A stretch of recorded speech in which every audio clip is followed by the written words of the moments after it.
From the University of Leicester in the United Kingdom, this is Glenn Fulcher with another issue of Language Testing Bytes. Issue 32.3 of Language Testing this year is a special issue on the subject of diagnostic language testing. For as long as I can remember, language testing textbooks refer to diagnostic tests as one of the 5 types of language test. They then proceed to ignore it almost completely. But in recent years, there has been a real surge in interest and research in diagnostic testing. Now, one researcher who has focused on diagnostic testing is Dr. Eunice Jang from the University of Toronto, and she's a contributor to this special issue. We're delighted that she's agreed to talk to us about this really important field of study. Welcome to Language Testing Bytes, and thanks for agreeing to share something of your expertise with our listeners. Thank you so much, Glenn, for the opportunity. My pleasure to talk with you today. Now, just to make things very clear for our listeners, can we start out by asking you to provide us with a definition of diagnostic language assessment? Oh, I must confess I'm not a big fan of definition, but let me take a stab at it. I see it as an assessment approach used to provide detailed information about the areas of strength and further improvement in user-specified language domain. While such diagnostic information actually can serve both teachers and students, its primacy is on learners who are the change agents of their own language learning. Misdiagnosis resulting in mistargeted treatment versus correct diagnosis without actionable plans can be equally problematic, and both precision and actions for improvement are the core features that define high-quality diagnostic assessment. Okay, so now that's clear for everyone, let's start to explore the topic in a little bit of detail. In the introduction, I mentioned the traditional 5 types of language test. The 2 that are routinely neglected are aptitude testing and diagnostic assessment. Now, can you tell us why there has been such a huge interest in diagnostic assessment in recent years? I mean, what's driving all this new thinking and research? This is a great question. Although clinical and psychological diagnostic measurement has a long standing in the modern measurement history, diagnostic language assessment is relatively recent development. I can think of 3 main driving forces underlying its current popularity. First of all, it has drawn much attention for the past 15 years, and in my observation, this period coincides with neoliberal educational reforms based on economic models of accountability. A prime example of such is the No Child Left Behind Act of 2001, which was a testing-driven educational reform for school improvement based on yearly adequate progress for all students. Recent political interest prompted a new test form that assesses and tracks student growth and intervene in learning more effectively. Developing a high-quality diagnostic assessment is a serious endeavor in terms of its requirement for financial and professional resources. Whether it accidentally coincided with such reform movements, well, I'm not so sure, and nor is entirely desirable. But it appears that political climates provided a testbed for fertilizing diagnostic assessment. Another critical contributor is a significant shift to interest in assessing skills that enable application of knowledge to tasks beyond assessment of discrete knowledge. The shift from assessment of how much a student knows to what student can actually do with that knowledge reflects the societal, public, and policy interest in preparing learners to be competent in the 21st century. However, not all diagnostic assessment may focus on skills over knowledge, and I remain keen on ongoing dialogues about that matter. Lastly, probably the most important contributor is a conceptual shift to pragmatism, that is a recognition that assessment is a means to educational goal, which is essentially learning. This renewed interest calls for assessment that allows systematic documentation of evidence of growth in target domains. And it is well reflected in effects-driven assessment design by Drs. Fred Davidson and Glenn Fulcher, and user-oriented task validation by Dr. Beckman.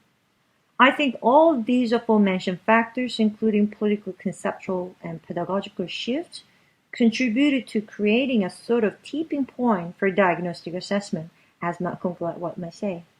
So, in your own research, you make it clear that you're interested in the use of test scores, or perhaps more specifically, the outcomes of assessments, for the improvement of learning.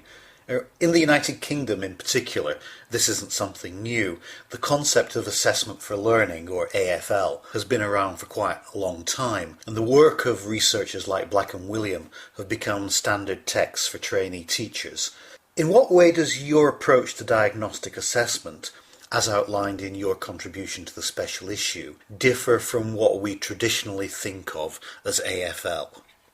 There is no doubt that assessment for learning, along with assessment as learning, has changed the landscape of today's assessment and pedagogical practice. In particular, AFL provided a framework of reference for teachers and educators and communicating their daily practice with other stakeholders. Through AFL, I think teachers experience some conceptual empowerment and professionalization to some extent. AFL indeed opened a quote-unquote the black box of education, which is what goes into education instead of focusing entirely on what comes out of education. However, AFL is a rather conceptual framework that articulates the role of assessment in its broadest sense. Diagnostic assessment definitely is an AFL, but not all assessment used for AFL are necessarily diagnostic assessment. There is a diagnostic assessment tool, but we don't say there's an AFL tool. So diagnostic assessment is a specific type of AFL that features a set of principles in terms of theories of specific skill development and test characteristics, scoring, and communication. In the paper published in the special issue, we focus on the last component, which is diagnostic feedback, the end result of diagnostic assessment in the form of communication and actions. Information that is shared, negotiated, and used by learners should be specific enough in terms of target skills being assessed, and age appropriate in terms of grain size, and should be based on cognitively engineered and diagnostically sensitive language tasks. We learned that how such diagnostic feedback is perceived, processed internally, and used for future learning depends on a constellation of various cognitive, psychological, and affective characteristics of learners, as well as family and classroom environments they're in. This reminds us of the complexity of the human mind, a need to take into account dynamic interplays between cognitive and non-cognitive traits. I'd like to ask a very specific question at this stage, if you don't mind. In recent literature, I've noticed that there is a tendency to try to retrofit existing proficiency tests with diagnostic information. And I suspect this is what fusion theory was all about. And you've written about this previously in language testing. Where do you stand now on this issue? I mean, do you think we can get diagnostic information from traditional proficiency tests? Or do we have to design diagnostic tests with the diagnostic purpose in mind? Let me give listeners a quick summary of what you referred to in your question. My dissertation examined the validity of diagnostic assessment practice based on the retrofitted application of psychometric diagnostic model called Fusion model, and more recently, ROM model, to Language, which was a prototype test of TOEFL designed to provide support for teachers and students. While the study features some positive outcomes of the given CDM and responses from users, I concluded with some warnings that test design based on traditional classical test theory or item response theory principles may not provide diagnostically reliable information due to a lack of diagnostic discrimination at upper and lower ability ranges and a lack of balanced item distribution across target skills. Where do I stand now? Honestly, I must say that I have a pragmatic turn in that retrofitted application of diagnosis modeling to existing testing programs is inevitable to some extent. But I think of it as a transition to the next era of assessment, and we have gained so much knowledge and experience from that application.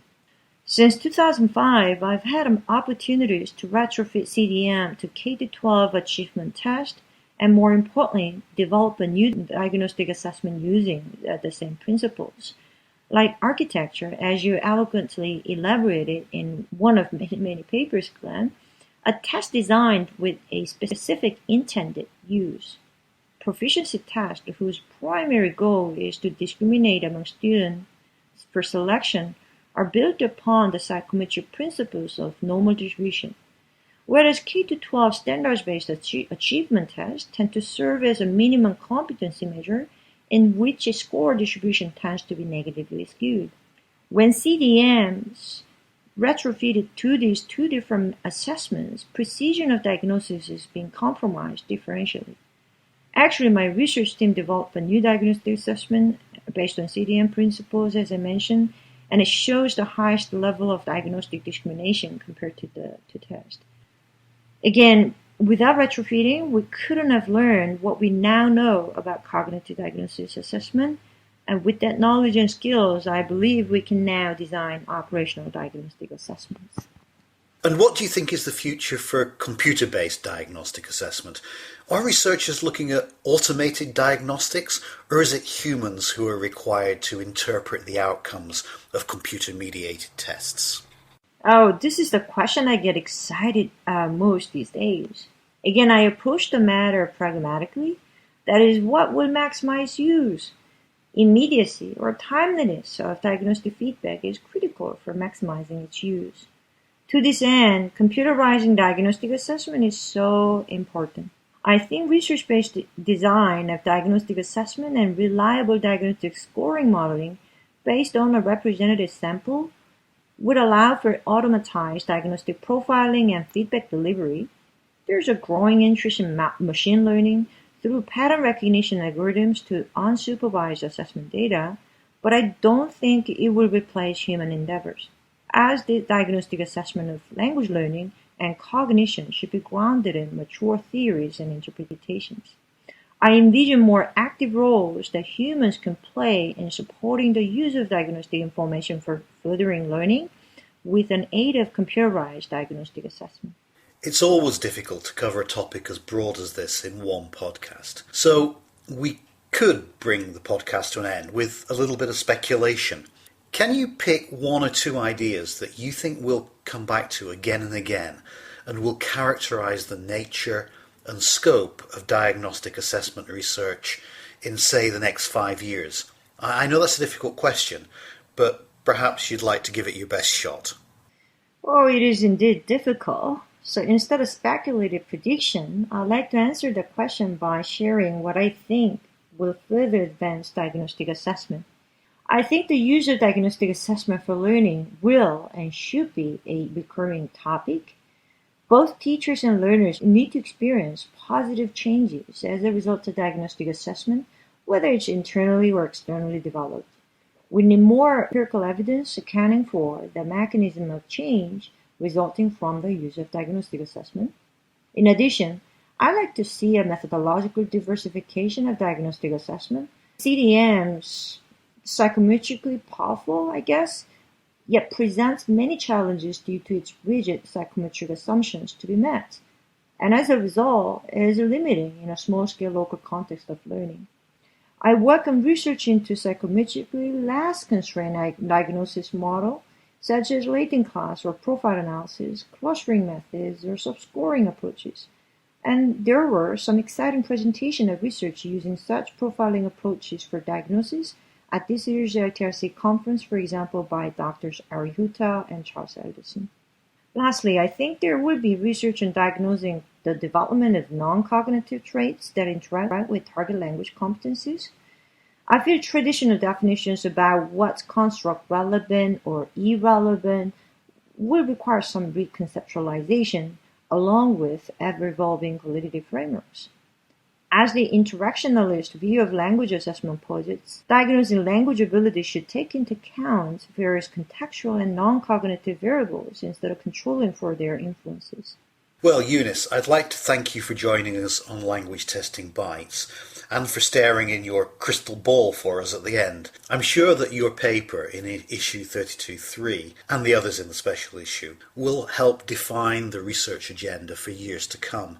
As we mentioned at the beginning of the podcast, you have specialised in diagnostic assessment for many years, and I'm sure that our listeners will now rush off to download your article. I hope so. Thank you so much, Glenn. It was such a pleasure to talk with you.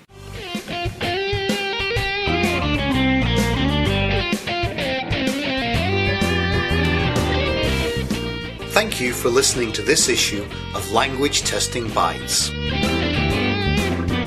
Language Testing Bytes is a production of the journal Language Testing from Sage Publications.